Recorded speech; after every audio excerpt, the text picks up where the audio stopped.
আপোনাৰ ঘৰত কুকুৰ আছে নেকি? আপুনি এটা নতুন পাপি কিনি আনিম বুলি ভাবি আছে নেকি? আপুনি আপোনাৰ কুকুৰটোৰ শুই থকা পজিশ্যন বা তাৰ চলা ফুৰা কৰা ষ্টাইলতে আপুনি সকলো জানিব পাৰিব সি আচলতে কি বিচাৰি আছে বা সি কি কৰিব বিচাৰে। তাৰে আগতে আপুনি যদি ভিডিঅ'টোত লাইক কৰা নাই এটা লাইক কৰি দিয়ক আৰু আগলৈ এনেকুৱা ভিডিঅ' চাবৰ কাৰণে প্লিজ চেনেলটো ছাবস্ক্ৰাইব কৰি পেলাই অল বটনটো দবাই দিয়ক। Number 1 donate sleeping position.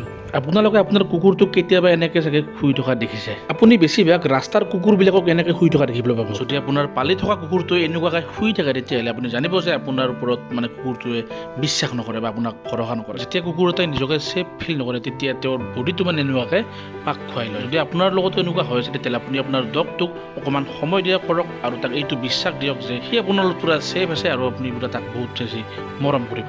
Number 2 side sleeping.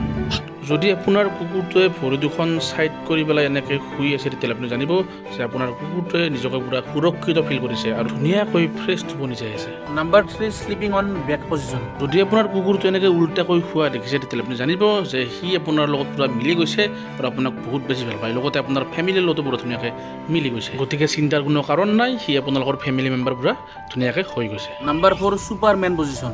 আপুনি আপোনাৰ কুকুৰটোক চাগে কেতিয়াবা এনেকৈ শুই থকা দেখিছে আৰু এনেকৈ দেখাৰ পিছত আপোনাৰ চাগে বহুত হাঁহি উঠিছে, ভাবিছে যে এইটো মানে কেনেকুৱা একশ্যনত শুই আছে ই আৰু এইটো পজিশ্যনত কুকুৰটোৱে পূৰা একদম ছুপাৰমেনৰ দৰে ভৰি দুখন আগৰ ফালে কৰি দিয়ে আৰু পিছৰ ভৰি দুখন পূৰা পিছফালে কৰি দিয়ে। এতিয়া এনেকৈ খোৱাৰ কাৰণটো হৈছে এইটো মানে কুকুৰটোৱে খোৱা নাই, সি জাষ্ট আৰাম কৰি আছে বা তাৰ খেলা খেলিব ইচ্ছা যাইছে। আপুনি যদি তাক মাতি দিয়ে ন খেলা খেলাৰ কাৰণে সি আপোনাৰ লগত পূৰা যুদ্ধ কৰিব বা সি খেলা খেলিব। আপোনালোকে বহুত কুকুৰক এনেকৈ শুই থকা দেখিছে চাগে। ইয়াৰ কাৰণটো হৈছে কি সিহঁতে মানে শুৱে আৰু চকুটো মেলে, শুৱে আৰু চকুটো মেলে। কাৰণ হৈছে সিহঁতৰ কামৰ প্ৰেছাৰ, মানে আপোনাৰ ঘৰখন সি চাব লাগিব, আপোনাক চাব লাগিব, লগতে কোনোবা কিবা জীৱ জন্তু ঘৰত সোমাইছে নেকি সেইটো চাব লাগিব।